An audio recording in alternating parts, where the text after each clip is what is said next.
Thank you so much, Rudy. This was a very powerful presentation. So I know we only have a few minutes, so we'll go right into Q&A. We just do Q&A by them raising their hand, and then I'll call on the person. So first up, we have Lanier. Unmute yourself, please. Greetings, Rudy. Thank you so much for your presentation. That was amazing. I Okay. just wanted to know, how do you do market research? Like, when you say market research, can you break that down succinctly? I'm a consultant for behavioral health industry, and so I'm trying to get on stages and speak, but market research in what way? Yeah, sure. So who's your avatar? So you're actually trying to appeal to the people organizing events, I would imagine. You said you're trying to get on stages. Lanier, you're on mute. Try one more time. It keeps going back on. Yes. Yes. Cool. So if they're your avatar, right, you have like two sub-avatars. Avatars who you sell to. So it's kind of interesting because your first avatar is the people hosting the event, and then the second avatar is the people at the event, right? So the first avatar, right, is doing your market research on the event and the event organizers. What do they want to see, right? If I want to get on a bunch of stages, what do they want to see? Well, they want people with a big social media following. Do they want people that are a bestseller? Do they want people that already have done a bunch of stages and they can watch an example? Do they want people, right? So it's like doing your market research on the avatar, which if in this thing would be event organizers or people that own events or host events, right? And that one's a little more complicated. It's not like you're selling B2C, but say you're selling fitness products, right? And you go, I'm selling fitness products. Most of my people are 40, 50-year-old women, postmenopause. Then I'm going to go on in Facebook groups. I'm going to go on Reddit forums. I'm going to interview some of my current clients. And you're looking at tonality. You're looking at what they hate, what they keep complaining about, what they love, where they hang out, what books do they read, what shoes do they wear, what magazines do they read, what movies do they all watch, what cars do they drive, right? So you're trying to figure out everything about them, because then you can resonate with them, you can target them, you can speak to them, and all of those things. So does that help answer the question? Yes, and I have just a little bit of a follow-up.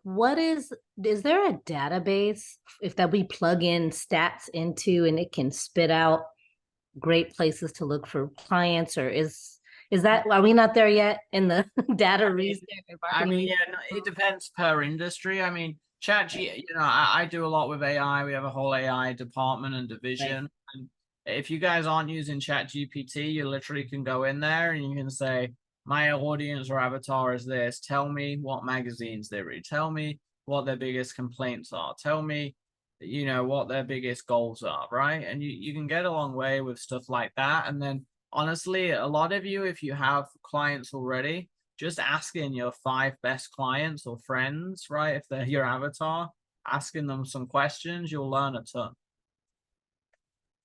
Awesome, great question. Next, we're gonna go to Tanea. Unmute yourself, please. How y'all doing today? Thank you for this. I kind of jumped in late, so I'm gonna watch the replay. But my question is, so I'm building my personal brand while I also have a business brand. Do you think it's best that I focus on my personal brand and just implement my business in it, or should I just keep them separate and have a brand image for both? Can you just tell me what you do quickly? So my business is, I'm in trucking, I do logistics, I'm global and international. And my personal brand is more like self-love, self-development, business development.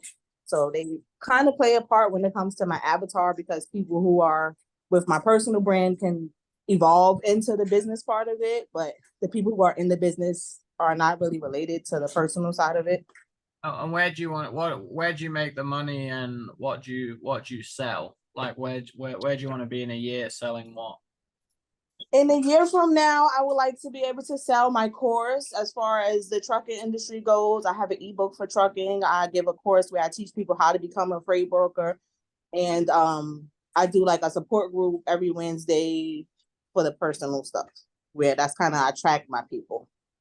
Yeah, it's kind of like, as long as there's a connection, then growing it's kind of tough. You could go both ways. Like you could easily become, hey, I'm an authority expert in all the trucking side, how to start it, start a side hustle, make money from it, build a real business. Here's all my journey. Then here's my clients' journeys and success, blah, blah, blah.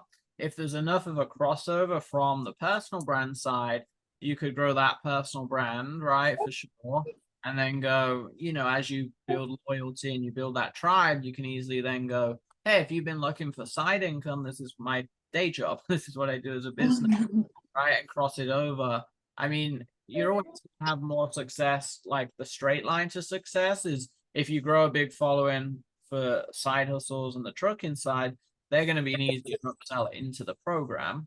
But generally, people resonate better in free content with the emotional side. So you can do on the personal side.